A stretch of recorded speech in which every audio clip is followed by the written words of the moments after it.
Hello and welcome to the value of social proof in marketing.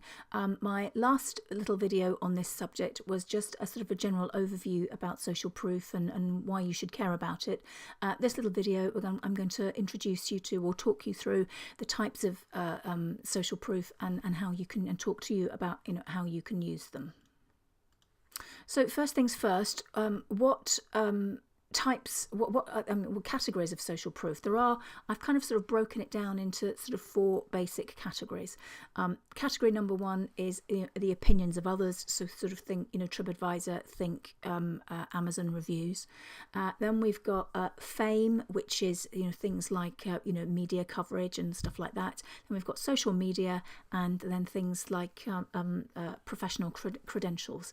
So let's have a little whiz through and look at what they are and see where we go. So opinions of others. And this is fairly sort of straightforward. You can just sort of see we've got a little example here of sort of product reviews.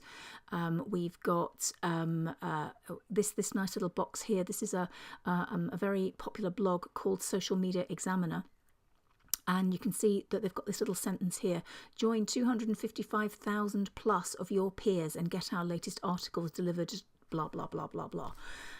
Join the 255,000 people. Is that true? I don't know. There's no way of knowing that. But the point is that the suggestion that there's 255,000 people reading this and getting value from it. And so the suggestion is that, why aren't you one of them? And so that big number, that nice big juicy number, is using social proof to try and convince people to take the action that they want you to take. So there you go. And just as an aside, they do actually have useful stuff, so it's very possible that that is true. Then we've got things like little testimonials. This was one that I found for FreshBooks. FreshBooks not only makes me look professional, it saves me huge amounts of time. Well, hurrah for that. Those kind of little testimonials add an awful lot of value. So opinions, it comes into opinions for others. And then it's just sort of here another little review. Loved the campsite. Our guide Carl, the leader, and other guides, the friendly owner, the complimentary wine tasting, the music making new friends, and more. Hurrah! Well, that's great. So you get the idea. It's not a difficult one to come to terms with. So how can you use that technique? Don't be afraid to ask for testimonials. Just get into the habit of asking people. Do little case studies on people that you've helped. Problem. What was the problem that they came to you with? How did you solve that problem, and what's the result? And you can do that with video. You can do it with text, or you can just kind of record a little podcast. It doesn't have to be complicated. Make sure that you display your reviews wherever you can. Share your testimonials and reviews on your social media accounts, and embed positive social media posts on your website. Both Facebook posts and Twitter posts can be embedded. And if you're stuck on how to do that, you just go to Google and say, and search on, how do I embed tweets on my website. You'll find a chapter and verse on how to do it, and it's very, very simple. It only takes a few minutes. So you can look at things like that. Here's some other examples. We've got a TripAdvisor example here, which I'm sure you've all seen. Another example of how to use testimonials. This kind of thing is kind of, sort of editorially type stuff. Oh, sorry, actually, it's not editorial one. Beg your pardon. This is about showing what customers they have. This is their customer logos. And then this one up here, which is a project management tool called Basecamp, which is actually excellent. I use it quite a lot. Using social proof, Basecamp helped over 285,000 companies finish more than 2 million projects. Social proof, nice big numbers. So those are examples of that. My next category is what I've called fame. And this is all about things like celebrity endorsements, editorial showing people using, famous people using products, product placements in popular culture, and an editorial about you and your business. So example up here, we've got, Nigella Lawson in a jumpsuit, and apparently she's wearing these sandals down where you can't see because I've cut her feet off the picture there. But the point is that at the end of this article in the Daily Mail, they've actually given some details of the products that she's wearing, and that will have an impact on sales. Here we have a collection of pictures of famous people carrying Starbucks coffee cups, and Starbucks will have collected those pictures from around the media, and they will have posted them out on their social media sites to show all these famous people drinking their coffee. Product placement, here we are, there's a sort of mad clamour, a mad panic, and probably a bidding war, I think, to try and get products to be used by James Bond in the James Bond films, because everybody knows that any product that James Bond, any car that he's driving, any watch that he's wearing, any clothes that he's wearing, any kit that he's using will have huge sales benefit from having been featured in that film. And you can see here he's using, in one of the films, using a Sony Vaio computer.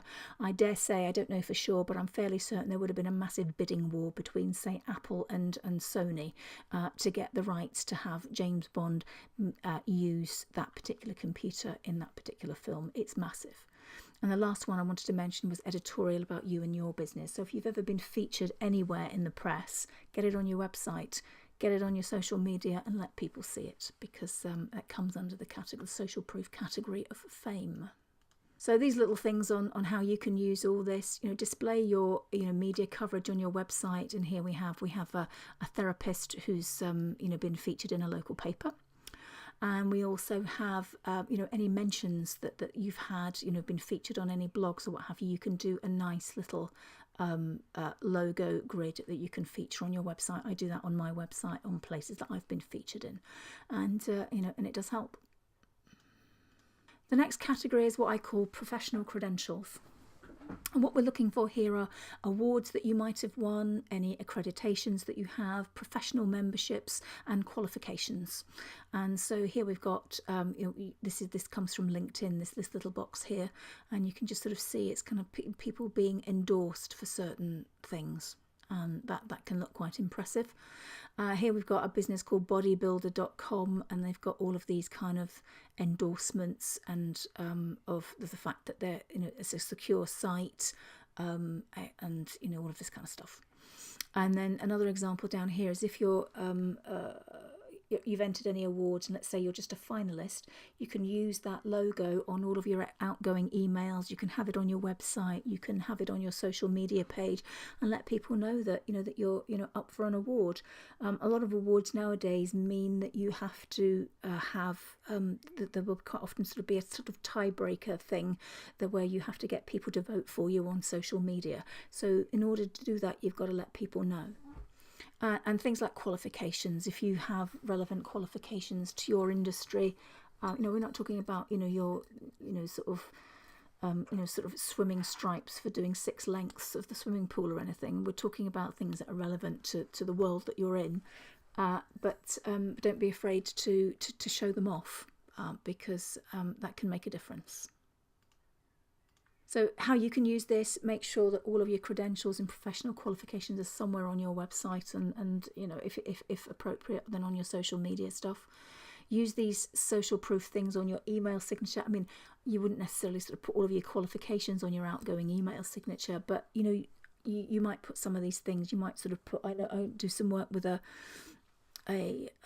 company that does facilities management, and they have certain accreditations and standards that are actually quite hard to get. That kind of it's important because it separates them from the also rans and from the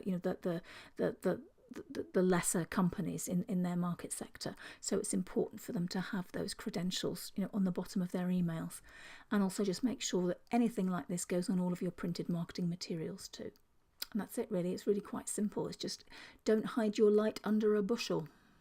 The next category of social proof is simple social media, and there's lots of different ways in which this can be used.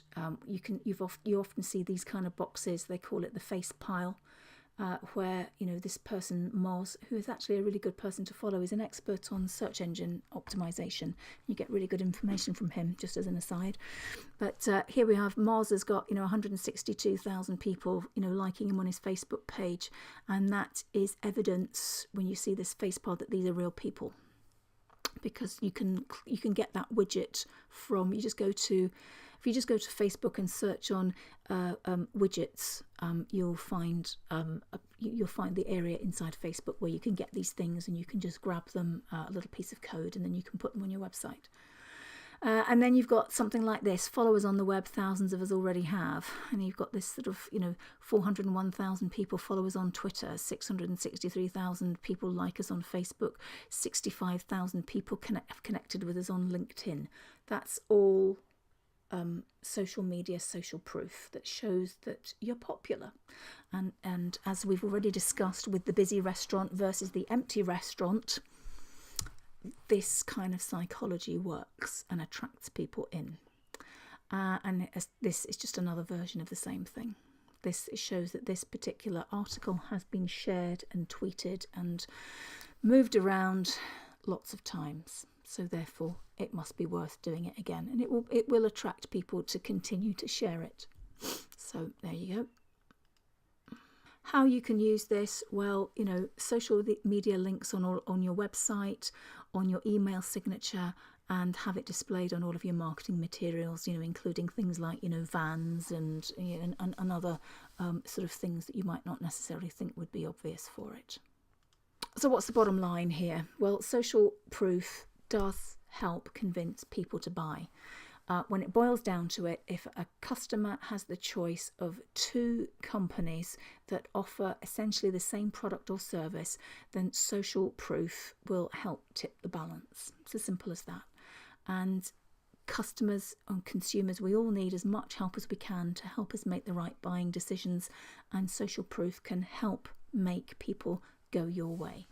And it really is as simple as that. So go back over everything that you've got. Don't be shy. Let's just get it all out there and let people see all of your fabulous awards, your credentials, your professional associations, and all of that kind of stuff, because it does matter and it does make a difference. So that's all I've got to say on the value of social proof. I hope I've convinced you. So get out there and start using it. If you've got any queries or you'd like to say hello, or drop me a line, you've got my details there on that slide, Jackie@brightsparkmarketing.com. Thank you for listening to me today, and I hope to speak to you again on another video. Thank you very much. Bye-bye.